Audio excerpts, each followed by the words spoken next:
can you help me understand how this translates to my family, right? Right. Because where the rubber meets the road is I'm a father, I'm a husband, and times are tough economically. It's 120,000 or more. It's put a lot of people out of the home ownership range, and I'm one of those people. It's pretty crazy, right? It is. That's That's unbelievable. So it's not too late to get in the game at this point. great. Hello, everyone.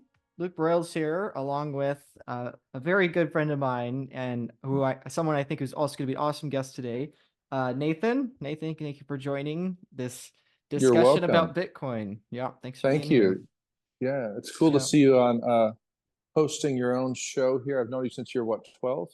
yeah. And Nathan has known me since I wow, was 12 years old, back when I was a I had a little. lot less gray.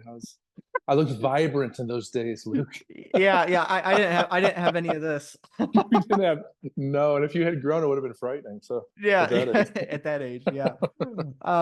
But yeah, really, thank you for joining. As I told you off camera and everyone, watching, this series, we're calling Bitcoin is Better, because the hope of these conversations is to educate people that are newer to Bitcoin or new to Bitcoin about why Bitcoin could be better in different aspects. The goal just with these is education and answering basic questions, because Nathan, I think you and I both agree that a lot of Bitcoin podcasts and content is probably heavily tilted towards the mega nerds, right? The mega Bitcoin nerds, a lot of fancy words. And so in this show today, we're just going to talk about Bitcoin maybe from a more layman's terms perspective. Yes, I would appreciate that. Nathan's pretty new to Bitcoin. He and I have talked Hmm. about a bunch of hours, which is why I knew he'd be a good guest here. He asks very good questions. But hopefully, if you're watching this and you're newer to Bitcoin, hopefully this will be educational for you, because maybe you're in Nathan's shoes or in shoes similar to his. And if you've been in Bitcoin a while and you are like me and you're one of these mega nerds that kind of gets in our own little bubble, hopefully this conversation will be a good reminder for you of knowing where to meet people where they are, and maybe this will be useful as you try to relate to your loved ones and try to less and less seem like the crazy person. So anyway, without further ado, I hope that's a good intro. Good enough. Yeah. So Nathan, appreciate it. I want you to ask whatever you want. We didn't prep any questions. You know a bit about See, I what I did prep do, some and questions well, you because did, you did, I but did, I yes, did. yes, yeah. So where do you want to start? What about Bitcoin are you curious about? Yes. Okay, so I mean, just so your audience knows, I have listened to lots of podcasts about Bitcoin, but I suppose I listen to it in the same way I would listen to Elon Musk talking about his rocket project. So it's super cool, and I love like the sound of tech ringing in it. But as far as me ascertaining anything pragmatic from it for my life, that's been a difficult hurdle for me. So that's why I'm glad to have this time with you to say, can you help me understand how this translates to my family, right? Right. Because where the rubber meets the road is I'm a father, I'm a husband, and times are tough economically. Whereas I think I just saw a stat recently. They said back not that long ago, even a decade ago, you could buy a house with an income of 70,000 a year. Not so anymore. It's 120,000 or more. It's put a lot of people out of the home ownership range, and I'm one of those people. So when I'm talking about Bitcoin, I'm like, does this have any practical ramifications for my life, for security for my family? So let me put it this way, just really baldly to you. Can Bitcoin turn into provision for my family, food, bills, housing? If so, how? And if not, how is it still valuable toward that end, if it is? Yeah, I think it's a really good question. I think the thing that is difficult with people understanding it, and I think maybe a lot of the Bitcoin educational resources have good intentions to maybe compound this problem, is that it feels very intangible. It feels very abstract, just like you were saying Yes. with the rockets. In the end, many of my videos and content, I like talking about energy, and because I think that if we if one thinks of Bitcoin less of like a number and more like an energy unit, I think just using metaphors to think of it more tangibly, I think is probably helpful. So I suppose to answer the question of if it can be provision, I suppose the thought I would bring up there is what is the thing that is like what makes something worthy of provision? What makes something desirable for other people to save energy, purchasing power in that and not be priced out? I would say the thing that is the most difficult for people to reproduce is the thing that is going to be the most valuable, right? So a piece of paper is less valuable than a titanium sheet Hmm. or something, right? Because it's more difficult to recreate the metal, right? And you mentioned housing, Yes. right? So as you said, housing's gotten a lot more expensive, especially the last 5 years or so, since Hmm. 2019. And the reason, frankly, why that's the case, or the reason I would argue why it's the case personally, is that houses are more difficult to reproduce than, Hmm. number one, the currency we price those houses in, but also the debt associated with those houses, right? It not just the dollars. Everyone talks about inflation's bad, but the other aspect too is the debt. That debt is much easier to recreate, let's say, than the house. And so when we make more debt and there's more debt chasing the same number Hmm. of houses, it forces the house price up, right? And Yes. anyway, maybe that's pretty basic or not, but as a general principle, that's the way I view it. So even before getting maybe to saying why I believe Bitcoin is a tool for provision, that would be kind of the framework I would enter that answer with. So does that framework kind of make sense? Hopefully, So in other maybe. words, you're saying just like gold, platinum, or anything else is valuable because of the rareness of the commodity. Bitcoin too is a commodity, and its rareness gives it its value, or is it not a commodity? And this is where I Yeah. I Yeah. put my like a peacock, all my ignorance on full display for your audience, like a really shameful peacock Yeah. with No, ugly feathers. no, it's great. A beautiful, ugly peacock. Yeah, no, I think probably better said than scarcity is what makes something valuable is its ability to be duplicated or not, right? Okay. I could make I could you can make 100 billion Nathan tokens. I can make one Luke token. My Luke token is 100 billion times more scarce, quote unquote, than Uh, yours, but both are equally able to be reproduced because you made it out of thin air. I made it out of thin I air. see. So with gold, I know you and I off camera talked about gold a Hmm. while ago now, but the reason why ancient societies trended to gold is much less so that gold is scarce, quote unquote, but that gold is much more difficult to reproduce than other elements. Now, scarcity is an important component of that, right? Because you can't have something be difficult to produce and not scarce. So scarcity is a fundamental concept under the umbrella Okay. of difficulty to reproduce, but it's not the foundation, if that makes sense. Okay. It does make Um, sense. yeah, so that would be my slight adjustment to maybe that. So in general, as an economic principle, people throughout all of history trend to give the biggest weight, the biggest value, the biggest premium to the thing that is the most difficult to reproduce. So in a bad in a pessimistic example, if there's a Mhm. war, the thing people value more than anything is the ability to escape that conflict, water, food, right? Mhm. Because in that Yes. scenario, the most difficult thing to produce is that.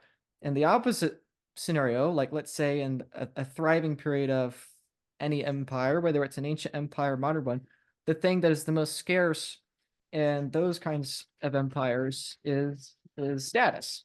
Right? If you have a very economically successful empire where commodities and food and economic abundance is Uh, prevalent, the thing that's scarce is what is my rank in that, right? yes.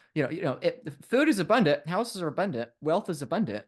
The thing that's scarce is who's the person. So, my point is Hmm. that whether it's something tangible like gold or something intangible like an idea, like Okay. quote unquote status, just in my view, that's what we always gravitate towards. And so then that pivots to the the Bitcoin question of why would someone like me argue that Bitcoin is the most desirable commodity, let's say, Okay. peacock feathers. Yeah, so I assume that would be the next natural question, is why is Bitcoin difficult to reproduce? And the the way I would put it is that Bitcoin is it's just a number. Bitcoin is just a number, a series of numbers, or really you can think of it like an equation. Honestly, completely frankly, there's nothing actually special about it. The number 21 million Bitcoin, you've probably heard that number thrown around. What's the number? 21 million. I'm probably, but it Okay. doesn't ring a Okay. bell. So, no, that's great. That's why we're having this, because I assume everyone knows, but no. So there are a maximum number of 21 million Bitcoin. But my point in saying that is that the number is actually irrelevant. It doesn't matter if there were 21 million, if there were 50 million, 100 million. Again, the only thing that matters is how difficult is it to reproduce those Bitcoin, right? And so the number is frankly kind of made up. It's just an algorithm. It's all abstract headspace, and kind of gravitate to that. But the difference with that number, that set of numbers, to a random set of numbers like the 100 billion Nathan tokens or the 1 Luke token, the difference is that the Bitcoin number is randomly generated by computers. You've probably heard of Bitcoin mining, quote unquote. Yes. That's what one can think of it like, is that basically these computers are generating random numbers, and that is expensive to do. That takes energy to do. It takes energy to move the electrons in a computer transistor, right? Right. We were kind of talking how before we started recording, we were kind of talking about how, you as a Gen Xer, you're at this generational point where, computers and internet kind of makes intuitive sense to you. Yes. But Bitcoin's kind of at the abstract, right? So so in the same way, like, the generation before you, the internet maybe was harder to make sense. Right. Yeah. That's right. So, I guess catering on that as a crutch a bit here is that inherently information on any computer takes energy to produce, right? So right now we're having this conversation. These devices are plugged into the wall, and it takes electricity to move the bits in the computer, to move the electrons. I'm sorry, give me a second. The Bitcoin mining. So with the computers, computers are more intuitive maybe than Bitcoin in this sense, in that it inherently takes electricity to move the bits, move the this is binary, right? 0, 1. Moving an electron makes either the 0 or the 1. And so Bitcoin is just a number. It's just a number. Yeah. So my. Can you hold the dog into the camera? Maybe your audience would like to see the dog. Come here, puppy. Come here. Let's see, because it looks like a specter is shifting the curtains behind you. We have a little dog here. How you doing, buddy? He's a little frisky right now. Yeah. So Nathan, being the dog trainer. Hey, bud. Hey, bud. Yeah. Anyway, okay, there we go. What's the dog's name? Mac. Mac. Like Macintosh. Speaking of computers. Wow. Anyway, speaking of energy, he's got a lot of energy right now. This is why I like the nature metaphors, actually, when it comes to describing Bitcoin, because like, this is not just true with humans, it's true of all nature, right? What do bees, I like the bee metaphor, what do bees treasure over anything else in their life? It's honey, right? Because honey for bees is way more difficult to reproduce than anything else, any given worker or the pollen they produce, right? Or in this case with dogs, right? Dogs if they feel threatened or if they're protecting food, um, that they're willing to defend it if they perceive it Yes. as worth. If the benefit is great enough, they will Yeah. willingly exert a cost to defend it, right? Yes, they So will. yeah. So Yes. anyway, when it comes back to Bitcoin and the energy there, basically it's just a numerical system. But the difference between Bitcoin as a numerical system and any other numerical system is that Bitcoin takes way more energy to reproduce. So if somebody is to make a different kind of digital uh, coin or digital token, it takes less electricity to reproduce it. And so, Can I ask a question at this sure, point? yeah, Was Bitcoin designed to intentionally sap power in order to create value zap power, or drain power from the grid or a mass? And by power, I mean yeah, energy. yeah. Was Uh, that intentional, or is that just something that was discovered as people mined? well, I'm curious what you mean by drain. I'm So I mean, curious. it puts a hit on the grid, obviously, right?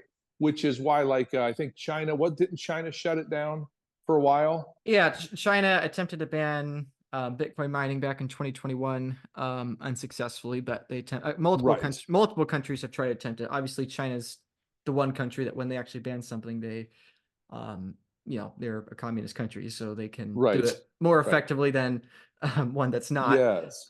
So yeah, so a lot of people would think of Bitcoin as a drain on the grid because people assume that when electricity is not flowing into my home to my toaster and it's going to this magic internet Bitcoin thing, then that means that I'm suffering for it. But the word instead of drain, I would personally use would probably be more like just use or harness, because uh, really the electric grid's not a zero sum game so much. So a lot of electricity is wasted, and just because it's not cost effective to move it, right? Maybe you're willing to Okay. pay $1, I'm willing to pay $2, but the electricity costs $5 to produce. The electric company might be willing to just literally waste it because it is it is more expensive to transport the electricity to you or I than it is just to let it be wasted and siphoned off. And so my point in saying that is that a lot of these Bitcoin miners, quote unquote, these Bitcoin hashers, these computers, Yes. uh, just by the free market are incentivized to find those kinds of electricity. So actually, most Okay. of the Bitcoin mining is in places or locations that are very remote, a lot of renewable energies, and a lot of other forms of energy that are not profitable otherwise, which actually has some other side benefits on the grid, which maybe you would like me to get into, maybe not. But Yeah, and yeah, if I could ask another question, because what you said sparked my mind. Hypothetically, if you were to find a land somewhere where there was unlimited power, right. would that devalue Bitcoin? That's a really good question. A lot of people, including myself, wonder what if the thing that eventually kills Bitcoin in its entirety is the total lack of any form of energy scarcity. Like Yes. if energy theoretically is truly abundant, Right. would Bitcoin have any value? Because again, going back to this principle of the thing that is the most difficult to reproduce is the thing Mhm. humans will probably value the most. If there's an infinite amount of everything where infinite amount of energy, um Sort of like this dog. yeah, sort of like this dog. This um dog's going to take down Bitcoin this single-handedly with yeah endless energy. yeah, no kid. I should plug in a Bitcoin miner to this dog and You capture its should. wasted kinetic energy that it's throwing into the room here. No, it's a sweet dog. He's loving me. He's all Yeah. over me. But anyway, yeah, no, it's a very good question. Yeah, we don't know the answer to it. And frankly, I think that's the answer to that we're not going to know for a very, very long time. Yeah. I think it's unlikely because if we really think about it, the amount of energy the world uses today is literally a million times more than it was thousands of years ago, right? There's Mm, literally millions of times more people now than there were thousands of years ago. And mhm. every single one of us is using thousands, if not hundreds of thousands of times more energy, right? I have this computer, that microphone, those two lights, a Yes. light in there, a fridge that is holding like, 1,000 calories of leftovers. I mean, it's like this whole house, I'm in Yeah. by myself right now. It's like this house is using probably 10 times more energy than a Mhm. Roman emperor, right? Yeah. And I'm middle class or whatever you want to call me, right? I mean, and even you, right? And, all of us today, the Mhm. average Joe today is using way more energy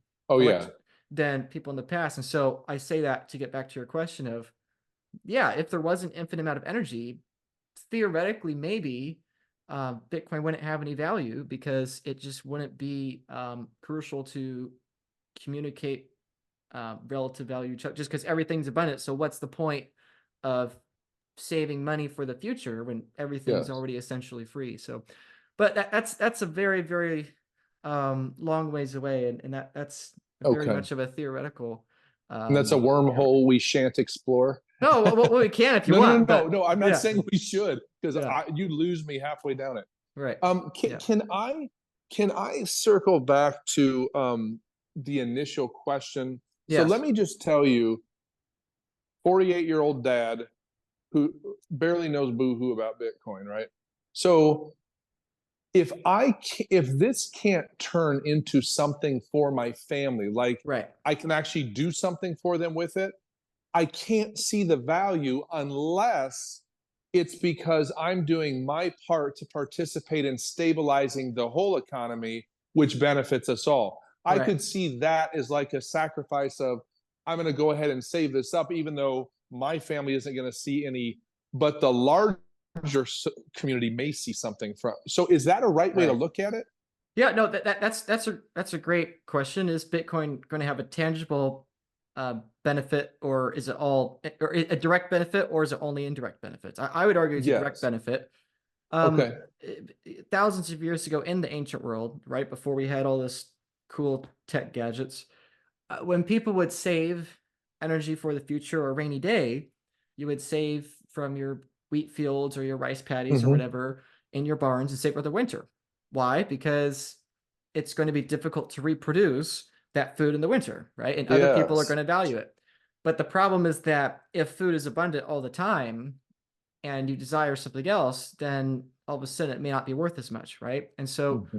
my argument or my case for Bitcoin in that scenario would be that the reason I would argue Bitcoin has the ability to have provision and use for people is that relative in terms to everything else, Bitcoin is probably going to be more worthy of savings relative to everything else. So in the same way that like we were talking with the mortgages and real estate Mm-hmm. before, it's easier to create debt than to create more houses.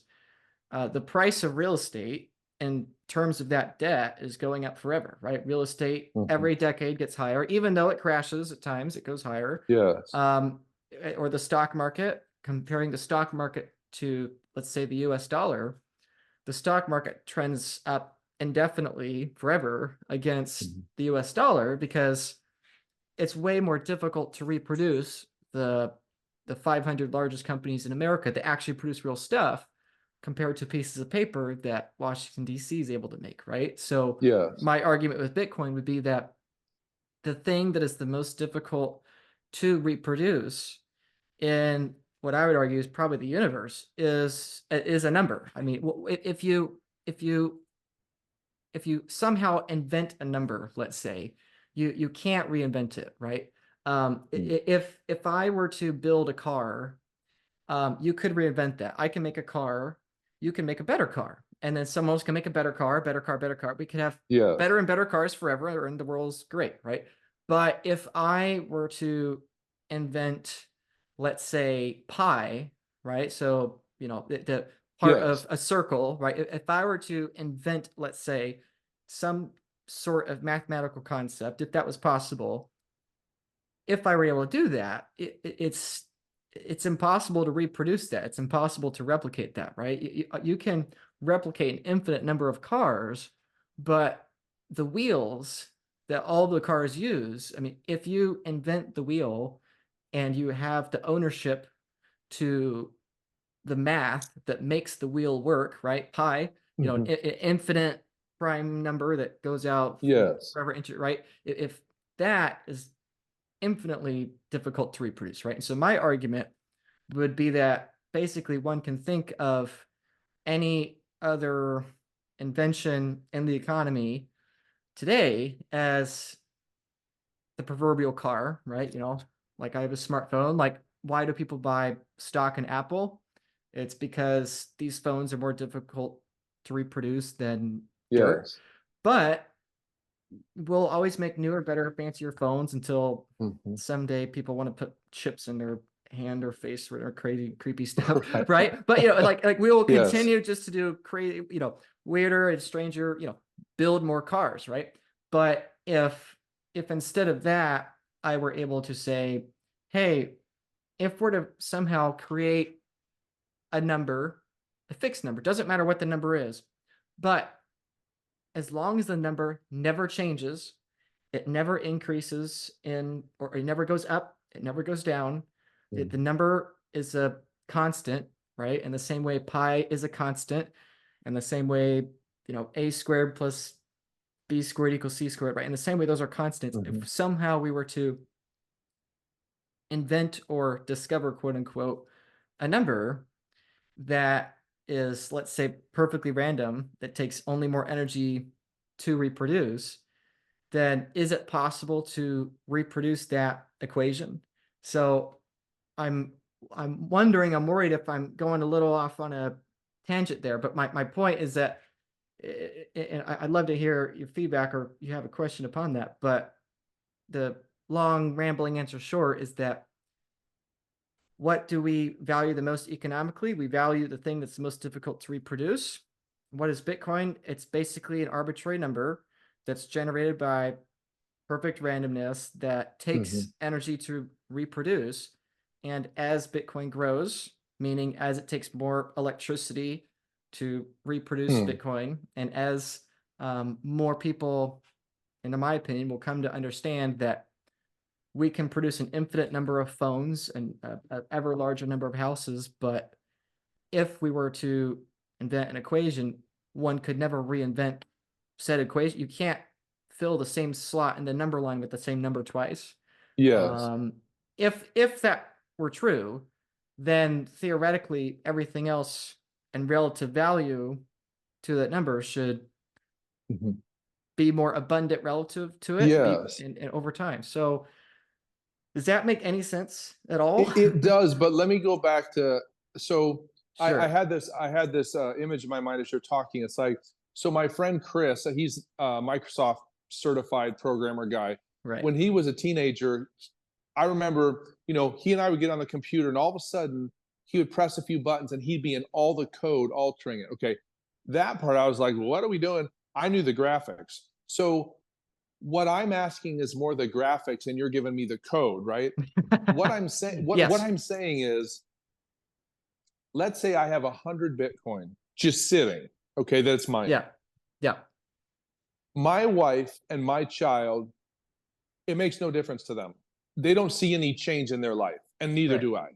So, is there any point at which those 100 Bitcoins, to my wife's perception and my daughter, who'd be maybe 5 or 10 by then, they see something happen in our family that's valuable as a result of that? Right. Does that make sense? Yeah. Tangible, visible something. We're able to get a better home. We're able to buy a car. We're able to get a camper. We're able to put away money for this. Does it translate into that, or do you just endlessly keep it this theoretical value because it theoretically is joyous? I'm not making fun, because you all can run circles around me with math and everything, and I believe you. I'm a 48-year-old dad and a dum-dum. It's just like, if I can't put an apple in front of my daughter, I don't care. Right. And I'm not saying that I don't care, because I want to learn. I wouldn't be talking to you. But do you understand my question? Does it Yeah. ever translate into anything? My family says, I'm so glad we did this, or is it just dad's wonky project? You know? Yeah. Yeah, that's a great question. My name is Luke, and I'm a board member as well as the director of content at the 501c3 nonprofit organization, Bitcoin is Better. The mission of Bitcoin is Better is to help the working class as well as people new to Bitcoin better understand Bitcoin. What is Bitcoin? How does it work? And why is it important to me and my family? If you find this conversation interesting and you want to learn more about Bitcoin, please go to the website Bitcoin is Better, where you can get hours of free educational resources about Bitcoin, as well as numerous articles about Bitcoin. Additionally, if you want to go even further and you're somebody that's new to Bitcoin or pretty curious about getting into Bitcoin, please fill out the application, the link of which is in the description below, where you can apply to join the show as a guest. Have a one-on-one discussion with somebody that can hopefully answer your questions about Bitcoin appropriately. And at the end of the conversation, you will get free Bitcoin as a thank you for your time, your interest, and engagement, and hopefully to propel you on your next steps in your Bitcoin journey.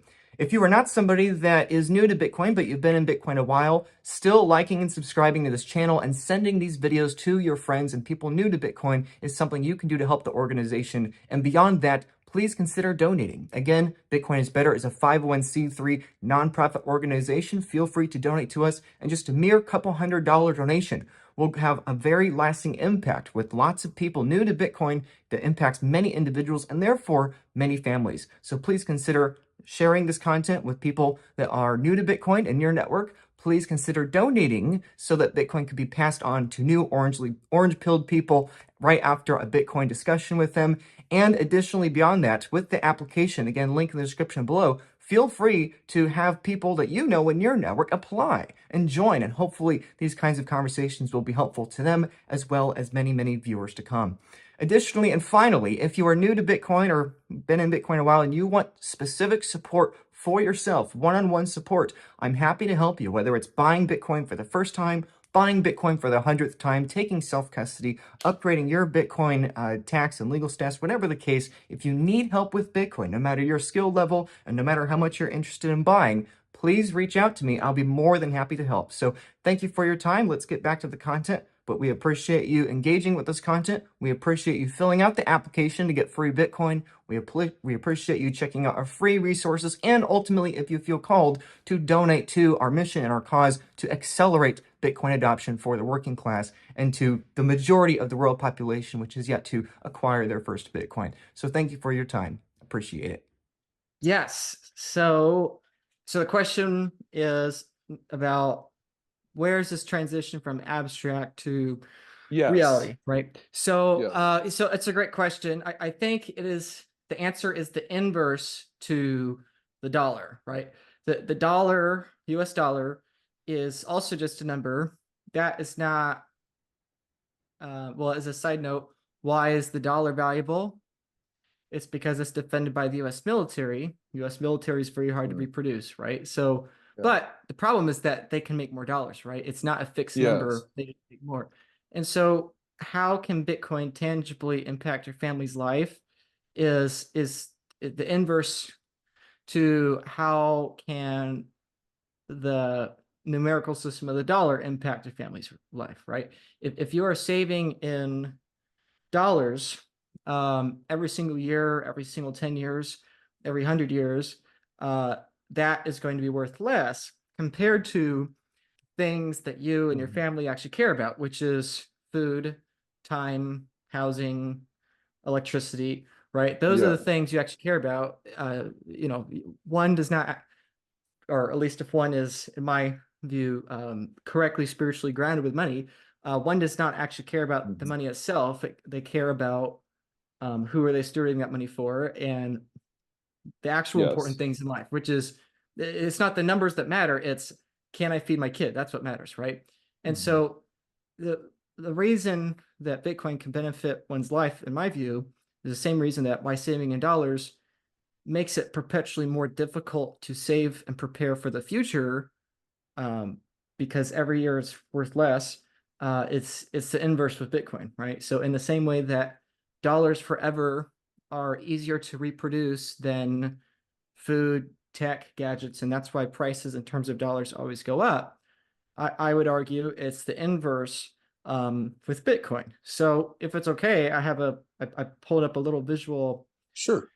here I thought would be helpful. So what we have on the screen here, this is the price of Bitcoin in terms of dollars over the last, or no, excuse me, sorry. This is the price of Bitcoin in terms of Okay. dollars in the last month. So in the last month, right now, Bitcoin is $61,000. In the last month, the price of Bitcoin in terms of dollars went down 10%. Now, the thing that's difficult for people to wrap their head around, it's very counterintuitive, is that it's basically the same on the inverse. So if instead of pricing Bitcoin in terms of dollars, one were to price dollars in terms of Bitcoin, they would see it is not that Bitcoin fell 10% in the last month. It is much more that the dollar rose 10% in the last month. And so why does this apply to one's family? Why is this applicable? Is that the longer one's savings rate, the longer one is looking to save for the future, the more relevant it is. So let's say if we were to go out 5 years here, so the price of Bitcoin the last 5 years, if one is to measure Bitcoin's value, how difficult is it to reproduce Bitcoin in terms of dollars? It looks like, oh, look, Bitcoin is getting more valuable in terms of dollars, up 500% in the last 5 years. But again, the inverse is basically the exact same. What I would argue is the more correct statement is that the dollar has fallen about 80% in the last 5 years, right? And in my view, this is much more in line with reality. And so my point is that it is all numbers. It is all made up, and that's the funny thing about money. But the money or the commodity that is forever more difficult to reproduce, theoretically at least, should be forever more valuable in terms of other things you actually want, like food and shelter. So in the same way, life for those that are saving in dollars gets more expensive every few years. For those people that hold Bitcoin, so getting back to your example, what if I'm holding 100 Bitcoin, right? Everyone has the cliche or the phrase of dollar's not what it used to be, right? But actually, it's the truth. It's also true with Bitcoin, except it's inverse. 100 Bitcoin goes a lot farther than it used to, in the same way that $100 does not go nearly as far as it used to. So, so maybe this is where I'm hitching. So Bitcoin can be spent for right, things. correct. So I guess maybe it's simpler than I think. So Bitcoin just holds more value. So it makes more sense to hold on to it until it's time to actually get something valuable that you. So you're not saying don't ever spend it, Right, or are right. you? Yeah, you refuse to spend your Bitcoin until there is something that is more valuable to you than your Bitcoin, right? So someone right now that maybe has $1,000 worth of Bitcoin saved up, they may not want to spend it because, a new iPhone would be nice, but I value the Bitcoin more because to me in my life, the Bitcoin is more irreplaceable than the phone. But to somebody that has $1 million of Bitcoin, they'd be more willing to part with some of I that Bitcoin. see. So, I see. yeah. So it's I got you. yeah. Okay. So maybe the answer is, hey, you can spend your Bitcoin, but it doesn't make sense given its great value compared to the dollar. Right. It will. Or yeah, no, go ahead because I think I just felt like I just had a mouthful of like goop when I said that. Like I don't even know what I just said. So you help me clarify. Yeah. No, it definitely makes sense for people to spend their Bitcoin. The difference is that unlike the dollar, the incentive is much greater to hold on to the Bitcoin. I say this online a lot, but the stock market, the S&P 500, right, the big, everyone in Wall Street talks about, that basically is a separate leg of the dollar. People can't save in dollars because every 5 years you're going to lose a third of your savings. And so what people are Yeah. forced to do is they're forced to speculate in proxy forms of the dollar to save that Mm. purchasing power, most typically the stock market. Oh, And I so see. basically Bitcoin, you can think of it like marrying, you spend it like dollars, but it also, like the stock market, is more difficult to reproduce than things in the rest I of the world. see. So, yeah. Okay, So that does make more sense. So, yeah. so are there those in the Bitcoin community for whom nothing will ever be more valuable than Bitcoin ever in their whole life? And Yeah. they'll die with their Bitcoin? Right. There are those And then people. is there any value then to having saved it? Is there That value for any of the rest of us that they did that potentially? well, for us, yes. If somebody dies with their Bitcoin password, think of it like a password. It's not, Yes, the password. Yeah. yeah, seed phrase. It's not a password, but think of it like one. If Yes. they die with that or they lose it, then it's like losing a house, right? If you have a neighborhood with 100 houses and you have an arsonist that burns down 3 houses, well, the value of the house just kind of went up, right? Yes. So technically, that's not entirely true. A century or a long time from now, people will technically be able to discover lost Bitcoin via quantum computers. Oh, But wow. for all intents and purposes, on our own lifetime or on a decade or 2 decade time frame, if Bitcoin are lost, for all intents and purposes, they're gone forever, quote unquote. But yeah, so that's the only thing you understand there. But yeah, So you're aware that as people age and get toward the end of their life, right, say 80 some years old, they're aware of the money they have and they start allocating it to grandkids to this.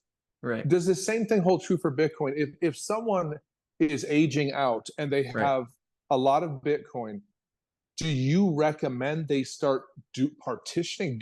What can be done? Is it just a password you give to somebody else in your family? Yeah, Is that, I mean, because, yeah. or is that the time to start spending it on something that counts? Does end of life or as you get older, does that make a difference in how you think of it and what to turn it into? Yeah, that's the question that I think many of us ask ourselves a lot. It's funny to me, having talked to so many people in Bitcoin and people that have worked very hard in their businesses, careers, whatever, that everyone when they're 20 wants to be a millionaire, and then all the millionaires when they're 40 wish they were 20 again, right? It's like Yeah, that's so right? true. There's a trade-off to everything. Yes, yes. That I often joke that is the pain with Bitcoin. The pain with fiat money, the pain with political money, like the dollar, the pain with that is that you don't get a choice and you're going to lose purchasing power every couple of Yes. years, all the time. The pain with Bitcoin is that you are never going to have an answer to which should you do, because do you Mm. spend the Bitcoin to buy a new boat or a new house or a vacation or start a charity or whatever? Or do you save the Bitcoin because it's probably going to be worth more in the future, right? With dollars, you don't have that choice. Buy the boat, consume, spend, because it's going to Yes. be worth less in 5 years, right? Get rid of the Yeah. cash, buy the stock market ASAP, right? Which is again the other leg of the dollar. So with Bitcoin, that is the irony with Bitcoin, that even though it brings a lot more freedom to people that Mhm. own it, the consequence of freedom is that now you have choice, and sometimes choice is a bit overwhelming to people with, now that I Yes. have money, what do I do? So you and I are both Christians, and for me, on a Yes. personal level, this is one of my favorite things about being in this space, is that a lot of the people I talk to are people in Bitcoin that either have experienced life changing wealth, or they know that they're probably within 5 years of experiencing that. And so with my work specifically, as you know, I help people Yes. like protect that from a tax and custody perspective. But the really fun part is, most of these people, when one comes into a lot of money, it and that freedom, it forces people to choose what's valuable to Yeah. them. And those Yes. are some really interesting conversations about family, faith. Like, I'm retired, what do I do now? Right? It's like Yeah. it's the retirement dilemma, right? Of, I have Right. all the time in the world, what do I do? So anyway, that's more of a And that side tangent, actually, but that helps answer the question I asked initially. So I kept thinking that there was like there's this way you can't spend it, but I see what you're saying now. It's like, oh no, you can spend it, but Y- then you've just given away the most stable thing you have in terms Right. of spending power. But then is spending power any good if it's theoretical your whole life? And so That's the I see question. the horns of Yes. the dilemma. I see the sharp, pointy Yeah. things. So Yeah. that is really helpful, Luke. I appreciate you walking through that. Good. Um, Yeah. Something else I was wondering is, would you say we're in the autumn of the Bitcoin era where we're heading toward what's the projection 2060 something when it'll be over? What's the year you said when everything will be mined out by that point? 2,140. Oh, So 2140. Wow, I have my yeah, math wrong. mid 22nd century. Yeah. So it's not too late to get in the game at this point, or is it? See, this is the funny thing is that if so so Nathan, I went to Israel a few years ago. Yes. This is a fun story that you would like, and probably people watching this would like. This is, as you know, one of the things I like talking about online is how we have quote unquote less in common with the future than the past, right? Hmm. So I was at the Sea of Galilee, which for those that don't know, Sea of Galilee is in the New Testament. It's where Capernaum was. It's where Jesus lives for 2 years or a year and a half during his ministry. And at the Sea of Galilee, if you ever get there, well, I guess not right now with the war going on, unfortunately, but Hmm. there's this incredible little museum on the lake or yeah, on the sea, and is an incredibly well preserved wooden boat that is a fisherman's boat, right? And so basically on the tour, it was a long discussion about how basically we found this boat in the 1900s or whatever. We dated it based on historical records, whatever. And basically the long story short is that that boat has a decent chance of being one of the boats that the disciples actually used for no other reason other than the fact that even in Rome, humans had so little technology that it's like there's not that many boats, right? It's like if there's only 100 boats and we found this boat, like, okay, there's at least a 1% chance that maybe we're falling in Yeah. the right 50-year window where the disciples use it, right? So why do I talk about that? It's because if we were to teleport back to ancient Rome and I were to say, okay, Nathan, we're in the height of the ancient Roman Empire, where people save purchasing power and things that are difficult to reproduce, goats, honey, wooden boats, right? Wooden boats are so valuable. There's like only 100 in this Hmm. sea, right? It's like, relative today, our modern lens, a lot less people, a lot more scarcity. If I were to go to you then, ancient Rome, and say, the emperor has decreed 21 million little, you know, coins, Roman coins, and you may not understand it, but just trust me, there will never be more than these 21 million Roman coins. And we were to talk about, well, should we hold on to these coins? Will they have value? And we were to say, how do we price in um, technological innovations from 500 AD, 1500 AD, 1900 AD, 2024? Hmm. How do we price in, right now the world population is 100 million. We're going to go to 8 Hmm. billion and everyone's going to use way more energy. And this wooden boat is going to sit in the mud for 2,000 years, then be discovered and put in some museum where it's going to be Hmm. lit up with these things called light bulbs that use electricity. It's like my point is that if one has the general view that humans will build more stuff in the future versus today, then theoretically, as long as that assumption holds true, it is never quote unquote too late to Bitcoin, because as long as humans are building more stuff in the future than today, then that fixed number of coins, Roman coins, Bitcoins, whatever, is going to represent that greater amount of wealth, right? Hmm. So with Bitcoin, when people buy Bitcoin, I often say buying Bitcoin is like buying a fractional share index to future human productivity. Ah, That's one way I like to think about it, right? Because right now, global wealth is this, Bitcoin is tiny. So in terms of the adoption curve, it's still quite early. Probably about 1 million people are using Bitcoin as a savings vehicle. Obviously, 1 million okay. versus 8 billion, that's about an 8,000 increase in adoption. Yeah.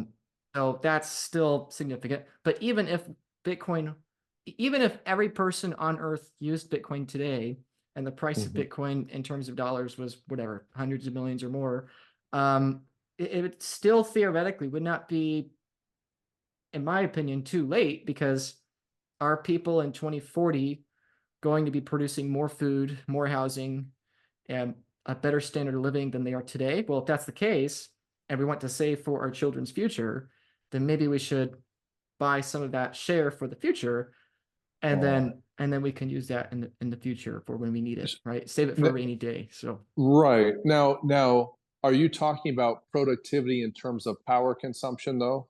but So, production and consumption. How much wealth is the world producing? How many houses? How much food? so even if we turn into an agrarian society, in other words, does this, and I may be creating a link that doesn't need a nexus that doesn't need to be made, Mhm. but does that rely on power? In other words, are you saying the productivity is going to use the power, which is going to make the Bitcoin more valuable, or you're not what you're saying?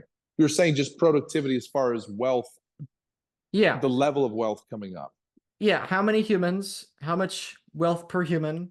If there are more people in the future and there's more wealth per person in the future, then Bitcoin theoretically should be more valuable. I often joke that, in my opinion, the only two investments that really make sense at this point in time are guns and bullets or Bitcoin. If you're a pessimist Hmm. and you think the world's going to get worse, we're going to have war, cannibalize, and collapse, then you don't want stocks. Like, are you kidding? Like Apple stock's not going to survive World War III, right? It's like Yeah, you no. don't want the iPhone 18 plus. You want freaking Right. seeds and gasoline, right? Yeah. So Yes. why? Because it's in that scenario the thing most difficult to reproduce. So I That's right. think if one is an optimist and one thinks that the future is more people, more digital, more electricity, Gotcha. Bitcoin's that. Um, and then if you're a pessimist, and probably ammo and guns and seeds, I Yes. mean, even gold doesn't make sense if we have that, because you can't Yeah. eat gold, right? No, So that's right. yeah, Well, you can have gold flake on your dessert if you go to a fancy yeah, restaurant. the calorie intake isn't the best on that. Um, yeah, so Sorry. no, yeah. Derail with a silly joke, metallic joke. Yeah, no, yeah, so that's my basic view, is that as far as the question of if one's too late to Bitcoin, I would argue no. And Too if late to I get wealthy from it. no, I don't think it's too late to get wealthy Okay, from it, because there's the number of people using it, the number of people that understand it is so small. I So see. just to give a comparison, so as I said before, there's 21 million Bitcoin. Hmm. There's 8 billion people, 5.5 billion adults, so I don't really like counting kids, because kids don't Okay. really produce in the economy, because Right. they eat and poop. That's all they do, right? Yes. But Well, even pooping is producing, but just well, not what we want. it's not producing what we want, right? An infinite gush of what we don't want. Right, right. Yeah. So my point is that if you do the math, it is about 250,000 what are called satoshis. So in the same Okay. way, a dollar is a dollar, and cents are smaller fractions of a dollar. Yes. They're all still dollars, right? Pennies are still Yep. dollars. We just have a Yes. different name for them. It's the same thing with Satoshi. Um, so Satoshis are Bitcoin. It's not different. It's just a smaller denomination of Yeah. it. The average amount of Bitcoin per person is about a quarter of 1 million Satoshis, which, for those wanting to keep score at home, that's about Hmm. 0.0025 Bitcoin. So it's way less than 1% of a Bitcoin on average for a person. And so this is why Okay. I've frequently encouraged people to, quote unquote, get off zero, meaning buy a little bit of Bitcoin, because right I see. now one can buy 1 million Satoshis for, you know, $500 or so, right? And so, you know, my encouragement is that I think that's only going to get more important down Okay. the line. Which is a side note. I don't think we mentioned it yet during the show, but one of the things I'm happy about doing with the Bitcoin is Better series here is every guest that's, you know, a new person to Bitcoin, we're giving them $50 worth of Bitcoin. I think I Yeah, told you that thank before. you. Yeah. So after we're done, I'll send that to you. But using that as an example, $50 worth of Bitcoin right now is about 95 or so thousand Satoshis. Okay. So that $50 approximately is worth uh, about half or just under half of the average amount of Bitcoin per person. And so in the far future, I think it's entirely reasonable that amount of Bitcoin could represent a third to half of the future working career's worth of income for the future Hmm. person.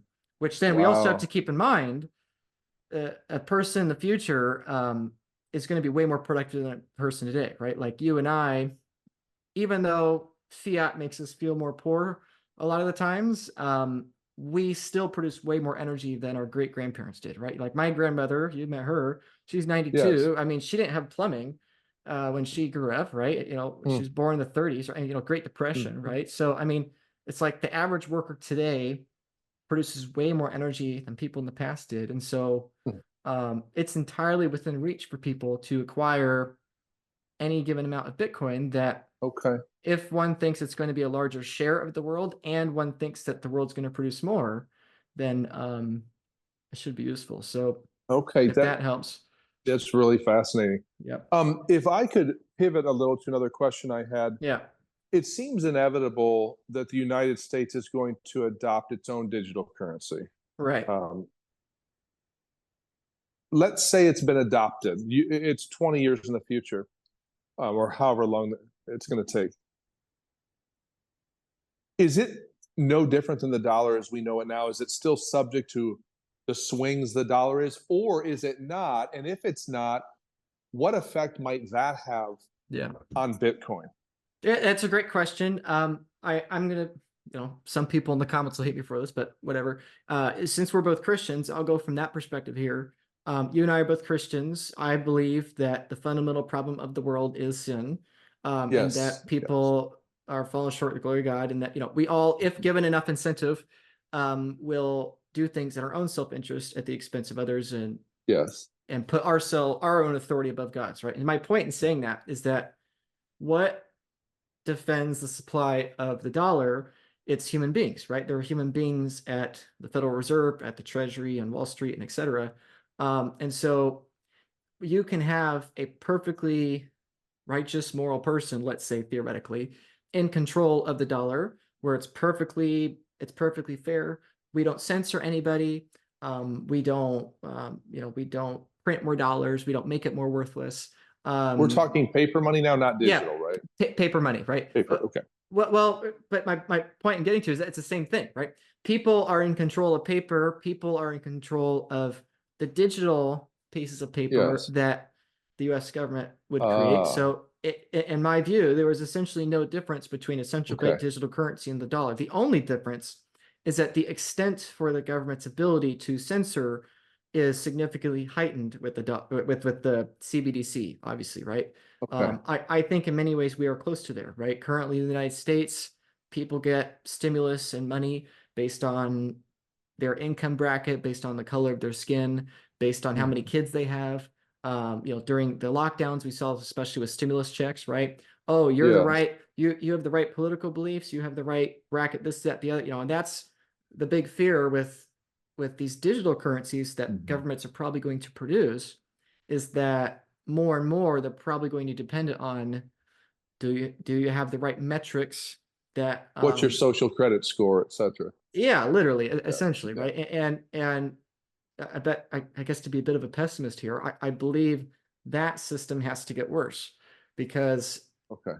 the math doesn't make sense. It is inherently a lie. And so for the only way for any lie to continue is for it to either grow or for the truth to come out, right? Like Yes. the only way with an addiction is to double down or to have withdrawal symptoms. Hmm. Unfortunately, we have become so entrenched with this. I firmly believe that the withdrawal symptoms would be so painful if we were to Hmm. try to attempt to bring the dollar back to truth. That What would that be if we brought it back to truth? that What would that look like? that'd be collapse of prices, right? I mean, Oh.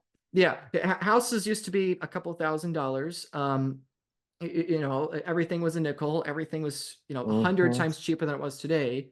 The only way to bring it back to that proverbial truth, quote unquote, is to undo all printing of currency that occurred after the first issuance of the dollar, which the dollar's been around Oh. since 1779. So, like, there is, in my opinion, absolutely no way in which we are going to voluntarily undo Mhm. 2.5 centuries of printing money. Because what happens if we start doing that? Prices fall, and nobody in their short-term interest wants prices to fall. Why? Right. Because we save in stocks and houses. We save in stocks and houses because the dollar's not a good store of value. We can't save I it for the see. future. And so It's a because cyclical system. it's cyclical, and in my opinion, it's inevitable that the censorship will increase with Hmm. a digital central bank currency, because money is information, and it's a common saying in Bitcoin, and it's probably worth saying here, is that money is information, and so when money is a lie, all the information has to be a lie, right? If if the communication Hmm. mechanism for the entire economy is based on the lie that people in a special seat can print energy out of thin air, quote unquote. If the entire economy is based on that, then all other information, mainstream media narratives, what's the difference between men and women, right? I mean, it's like all information degrades. And I don't want to get too pessimistic here, but there are a very concerning number of examples in history of Hmm. telltale signs when various empires, Rome is the infamous one, but not just Rome, many of the European powers, there is a clear trend at a late stage empire when the money or the debt of the nation gets so um, fraudulent and out of proportion that misinformation and frankly insanity just permeates to every corner of the society, because everybody's confused, everybody's stressed, everybody feels like they're worse off, even though tech is getting way more advanced, right? I mean, this phone Yes. is crazy, and everyone feels poorer than they did 20 years ago.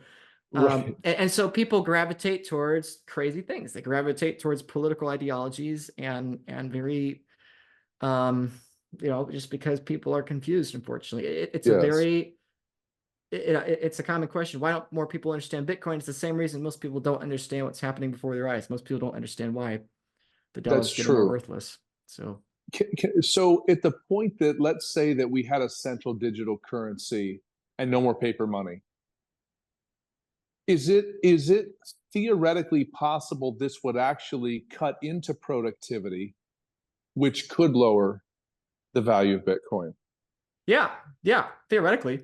But that's within that system, right? Within Bitcoin, if people have an economy within Bitcoin that's on that foundation of energy equals energy, then that should grow.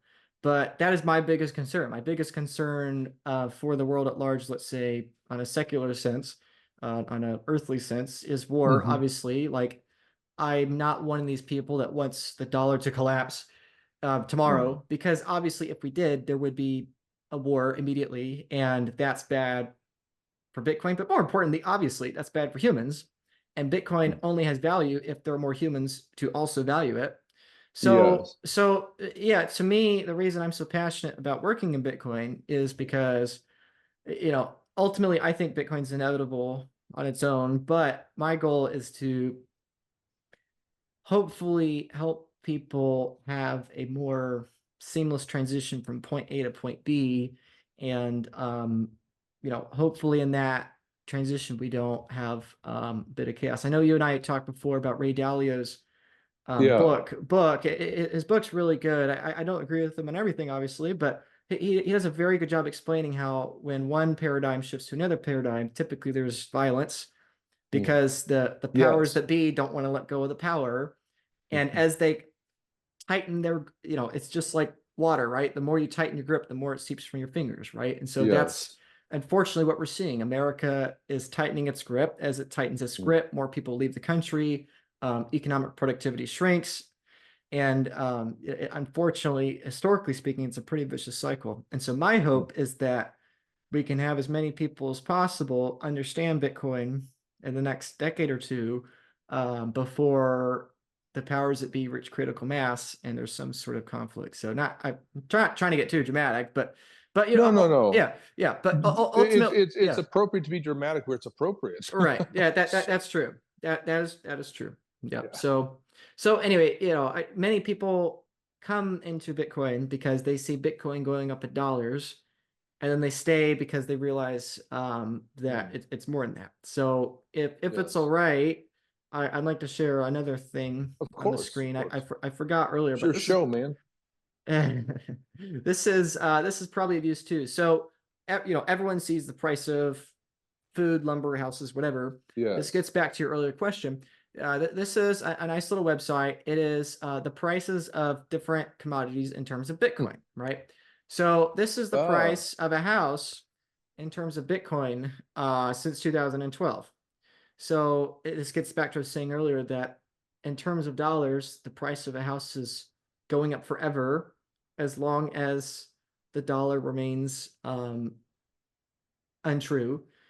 In the same way, in the inverse way, the price of a house, theoretically, in terms of Bitcoin, should continue to fall indefinitely as long as Bitcoin survives and there remain a similar number of people in the future, right? So at yeah.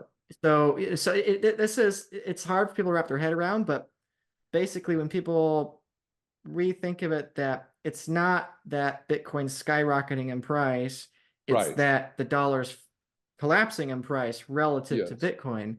Yeah. But most people are used to pricing everything in terms of dollars, so they don't see it that way. So this is gold in terms of Bitcoin. So um, let's see, in 2011, it was 50 billion sats for an ounce of gold. Now it's 5 million sats, so it's a 90% fall. And so all these things, this is my point of wanting to help people see it or understand it, is that I think a lot of people view Bitcoin as this kind of thing of these internet nerds that are rooting for collapse when really it's actually quite the opposite. People like myself, I think, are just pointing out that I don't want there to be calamity, but if the numerical system we price all labor in the world is um, fraud, then there it if it cannot continue, it will end, right? Right. It cannot survive. So um Yes. yeah. So anyway, um that I hopefully answered your question there, but Yes. the rambling answer short is that dollar goes down in value forever because it's always easier to reproduce, and Bitcoin theoretically should I go up see. in forever because it's always more difficult to reproduce. Yes. So Yeah, no, that yeah. is really helpful.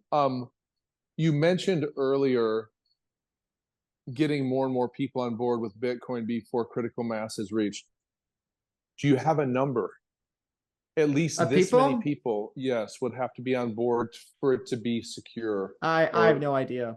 what Um, would your guess be? You're in a position to guess better than most Well, people. well, right now the internet is at about 60% global adoption. So it's about Okay. 60% of the adults in the world have access to internet. So the bottom third of the world's adults are too poor to have access to internet. So, I think this is something that's hard for people to understand too, is that, Bitcoin does not have to hit 100% adoption for it to change the world.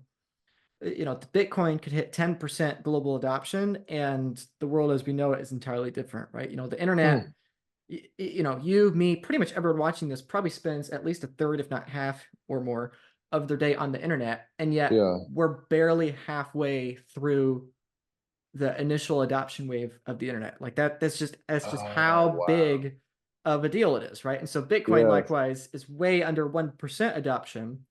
But my hope would be that in a couple of years we could hit 1 to 5% adoption. And I think if we hit that 5% adoption or so, I think we will see a dramatic change in Bitcoin price, but more importantly, hopefully perception of Bitcoin by the masses. You know, if we hit 10% adoption, that's 1 in 10 people that is like me, this crazy Bitcoin person. So instead of the 1 in 1,000, it's the 1 in 10. I think I see. if enough people in charge of the guns that defend the dollar understand that it is in their interest to embrace Bitcoin and not defend the dollar with more guns, I will consider that a big win. I see. I see. Okay. That definitely makes sense. I had thought there was another. Oh, I know what I was going to ask you. How much time do we have left? I don't want to run it too.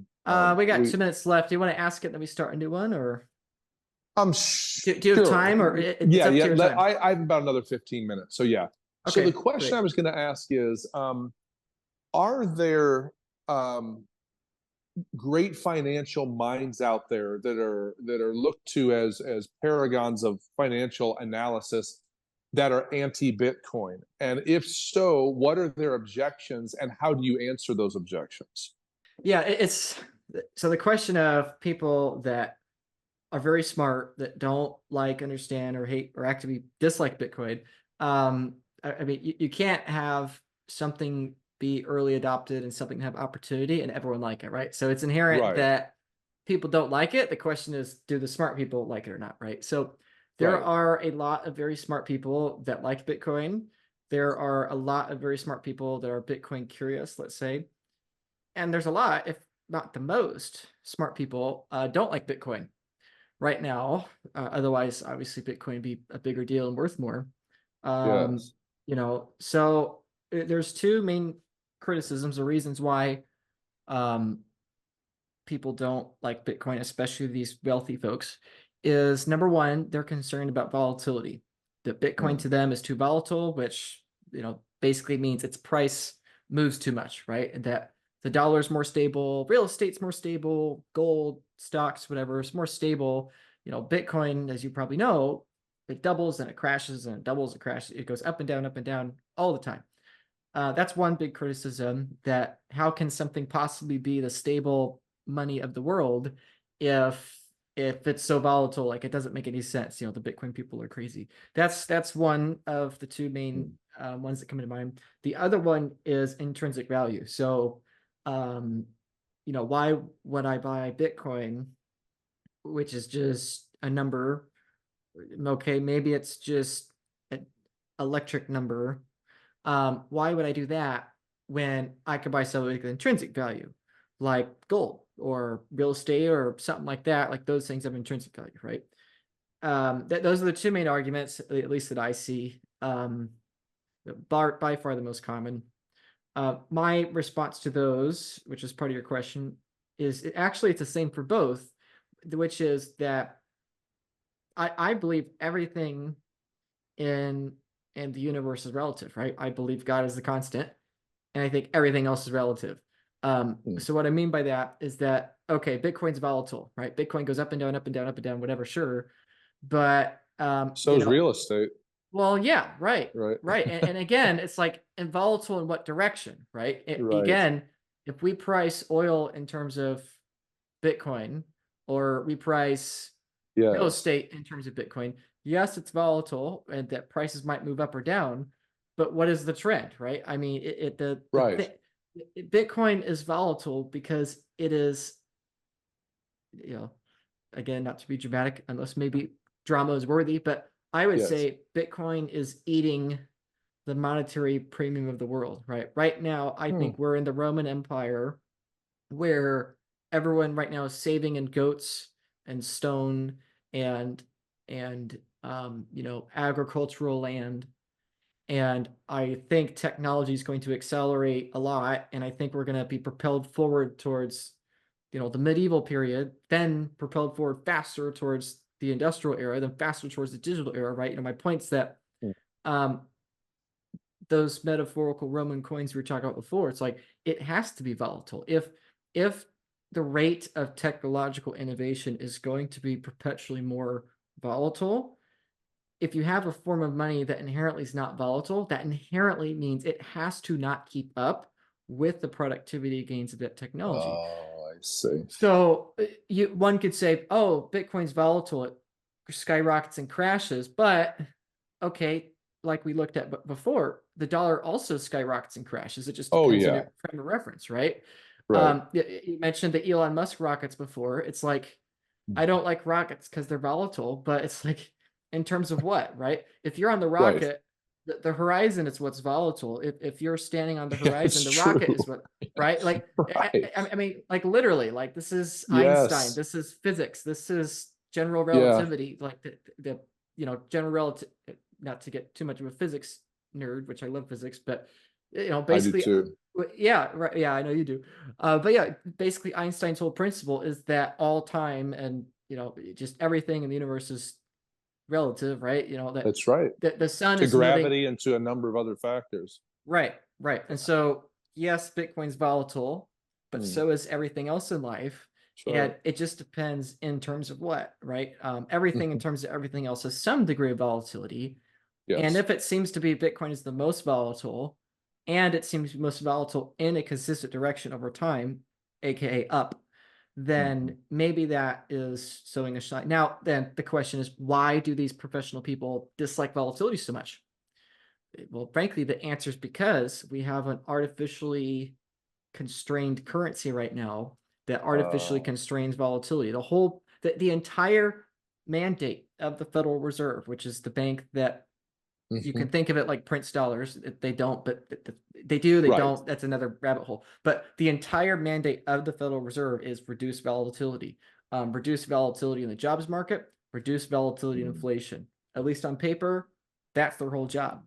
So the reason that people that manage a lot of money don't understand why volatility in a world's-based currency is important is because for over a century, the only people that have made money in finance have been the people that are able to accurately predict the Federal Reserve, aka accurately predict um, the next move of an artificially stable government currency, a stable currency trending to zero. Um, so Wow. the relativity answer is my answer Yes. to the volatility question. Then the intrinsic value question, I think, is even more interesting to me personally, is that people will say, oh, gold has intrinsic value and Bitcoin doesn't, or real estate has intrinsic value, but this other thing doesn't, right? But again, I I don't know what that means. I, Mhm. I read all these articles and all these, I took finance classes in college. I got all this stuff about intrinsic value, but it's like I think honestly it's garbage.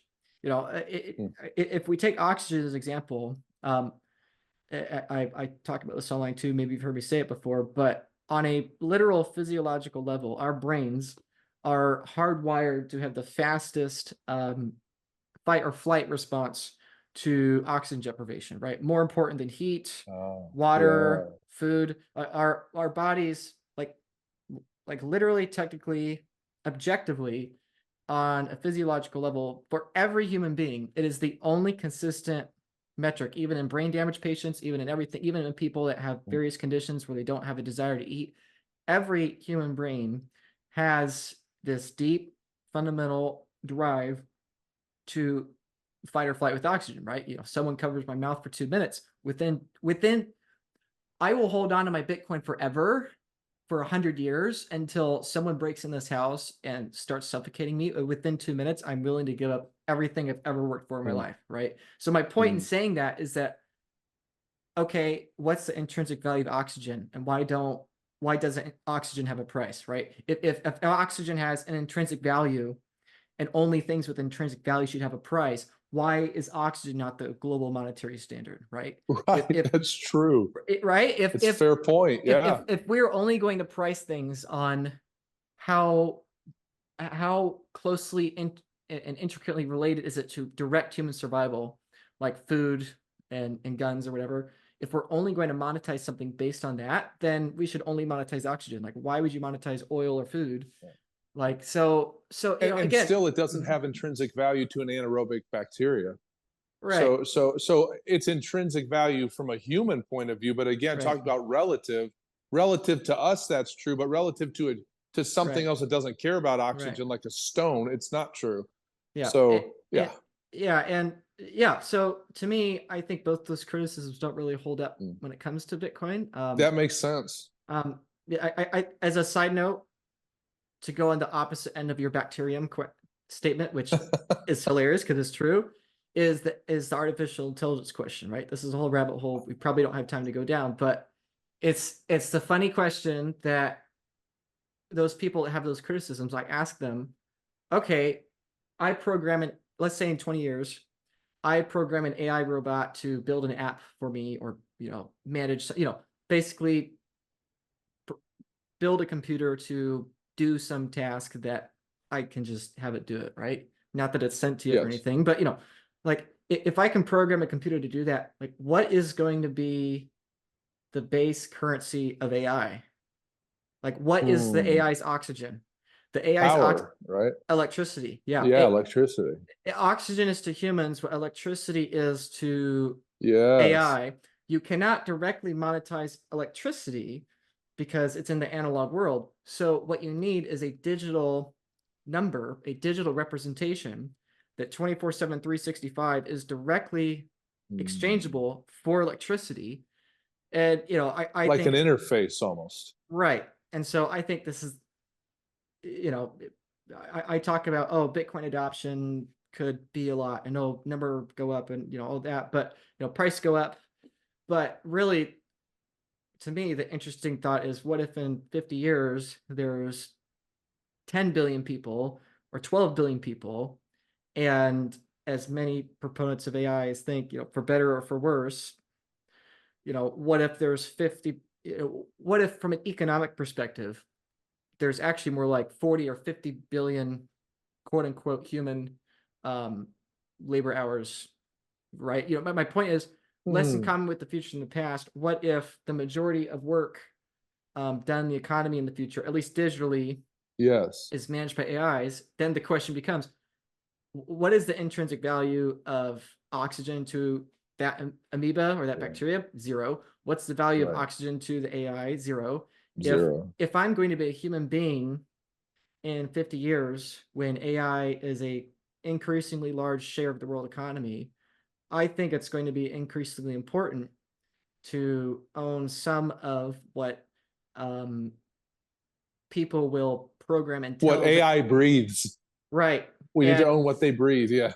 right. And actually, it's very interesting. A lot of these AI chatbots, Grok, which is Elon's, or Yes. ChatGPT, whatever, it's Yeah. very interesting. I've done it many, many times, but um, no matter how many times you reset these AIs, you ask the AIs, um, what form of payment will you accept? And not always, but very frequently, Bitcoin. it will say Bitcoin. Why? Hmm. Because I can exchange it for electricity, and it's the thing. It's the thing I can touch. As a Wow. computer, it's a number. I can move a number. I can't do that with gold so you probably know of NVIDIA. Do you know of NVIDIA? Okay, That sounds familiar, but I yeah. don't know what it Well, is. let me take a more universal example. Let's say Elon Musk, right? If I am an AI that's been programmed by a human being to execute the human being's command, um, and I'm my and not interest, because AIs don't have interest, but my programming is in the self-interest of the human being I'm working for.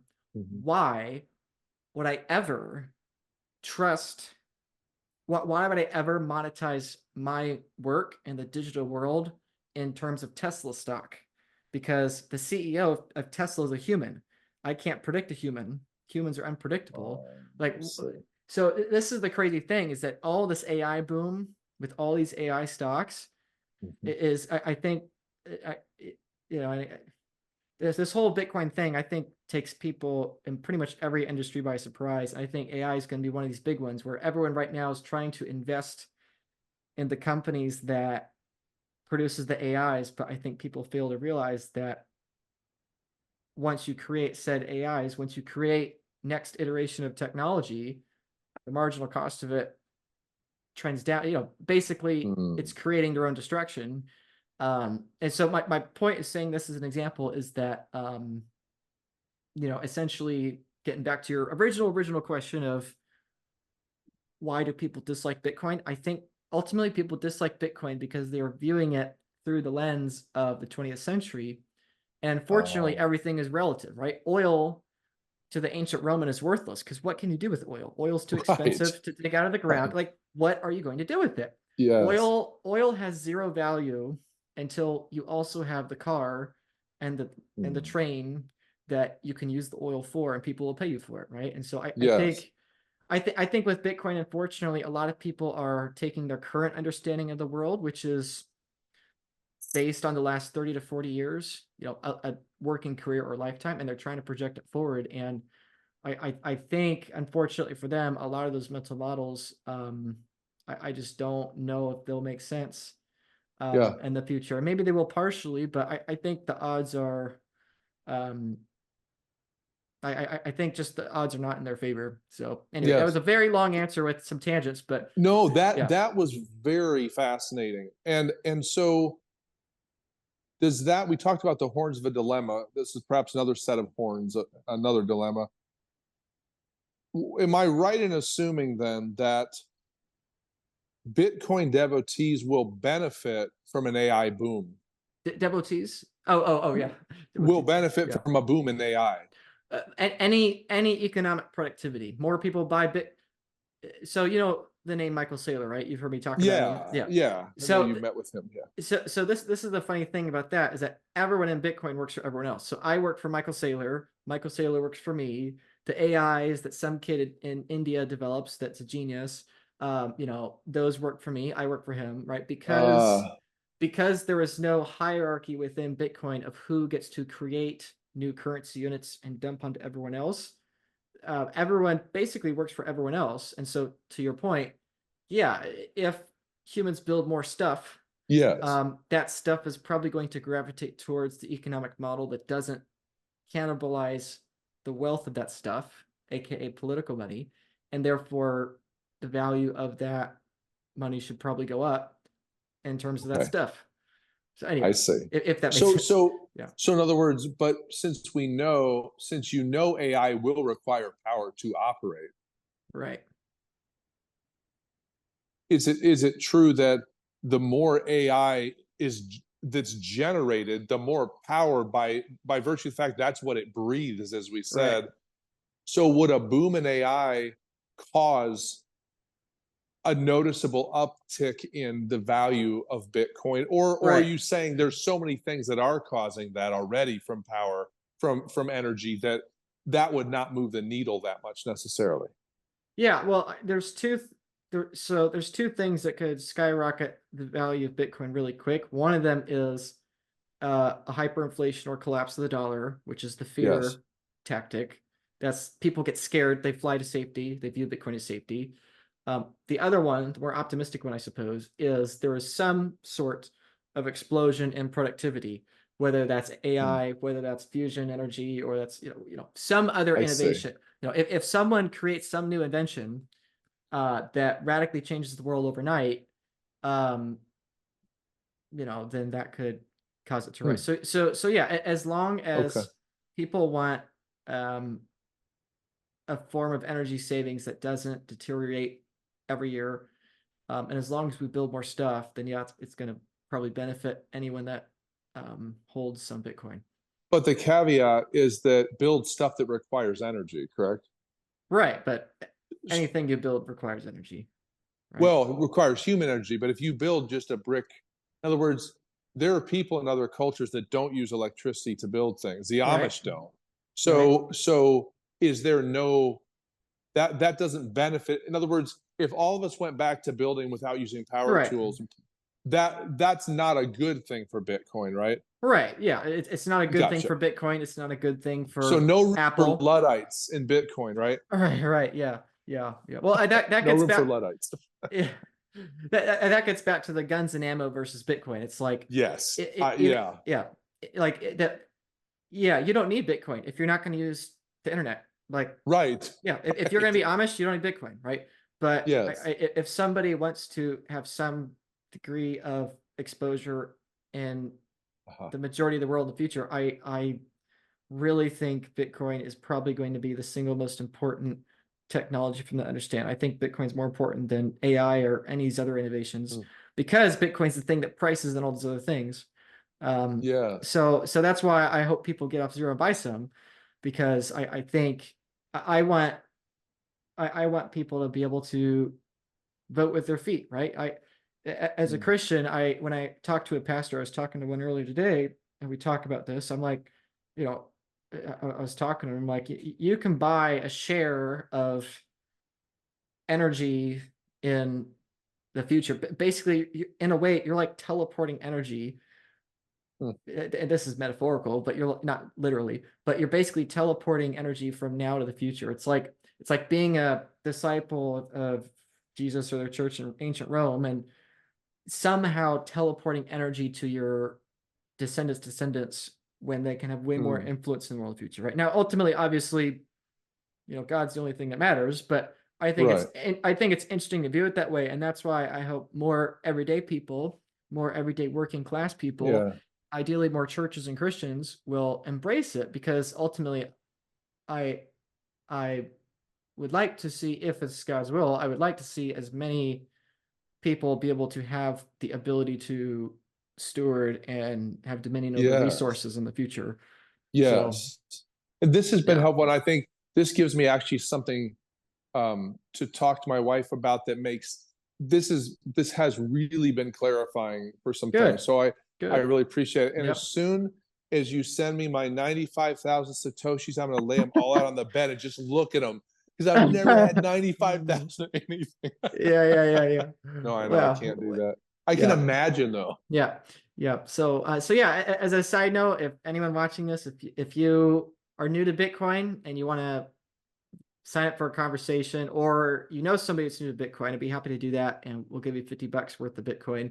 And sooner the better, because again, if the dollar goes down against Bitcoin, $50 worth of Bitcoin in a couple of months might be 60,000 sats, so You never know. yeah, you never know. So Nathan, I know you gotta go, but I want to end each episode of the series with the ending question of the title of the show: Bitcoin is better. So as someone that we've had this conversation, you're about to get your first bit of Bitcoin after we end the call. Um, what do you think could be one of the ways at which Bitcoin is better for you, better for the working person, or better for your kids? However, whatever you want to take that. What in this conversation stood out to you as the big takeaway that people watching this maybe should take away? Yeah, so for me, I think just as coming in as a layman and listening to you, um, my takeaway is that this is one of the most stable ways to hold value and potential for your family or for spending. Obviously, like you said, you're going to run into this: do I spend it? Do I not? But the fact is, it's there, and its stability seems undeniable. Now, obviously, the whole power grid could go down, but like Right. you've told me before, and like other Bitcoiners have said, yeah, but as soon as it comes up, it's all there. Right. But just the stability element, because I thought about what you said about like saving paper dollars, the dollars everywhere, and in 10 years, $1,000 may not be worth $10. The rate things are going, but it makes sense to say, save your Bitcoin, tuck that away, keep buying it, keep and have something that's sitting there that you can actually say, that's made more out of stone than the paper money that's going to sit there like a little bit of a Yeah. megalith and Yeah. not move so much. So Yeah. Yeah. Great. Well, I'm glad to hear that. If I could say one more thing, maybe that would yeah, blow your mind as we end up here. So Bitcoin's hashing algorithm and all that is called SHA-256. And getting your point, I'm wanting to end all this because your stone comment, right? Is that so to break Bitcoin, you have to move bits, right? Binary, ones and yes, zeros. yes, And to do that, you have to move electrons. And if you wanted to break that, you would have to move more electrons than there are in the sun. So wow, theoretically, this is the beauty of proof of work, that theoretically, with modern computational theory and everything we understand about math, prime numbers, everything else, mm. the only way by brute force, um, to crack SHA-256, aka crack Bitcoin, is to somehow build a perfectly energy efficient computer that would have to ingest the sun and spit out enough numbers to use up all the electrons to flip all the bits in its transistors and Wow. succeed it. So I don't yeah, even know. Oh, yeah. that's a. So remember when you were See, young, when you were a kid, you used to go like this. That was your. Yeah. I remember when you were a kid, you said, I just had that image when you said that of you going, yeah. It's pretty crazy, right? it is. That's That's unbelievable. that's the difference of a invention versus a number. That a number is like Good it's point. just impossible. It's just not Yes. realistic. So Yes. anyway, Makes sense. Nathan, my friend, appreciate it. Hopefully this is useful to people. Oh, Everyone, yeah. I hope so too. like, subscribe, apply, do all the stuff you know what to do, Yeah. and Luke's maybe a get great 50 guy bucks. and worth So following. Yeah. yeah, Thank you, Luke. It's good talking to you. Good seeing you forge your way out and God use you in your lane here. That really looking forward to. Thanks for the education in this last 2 hours, and I think people will really benefit from it. yeah, Especially those. I'm going to encourage my friends to.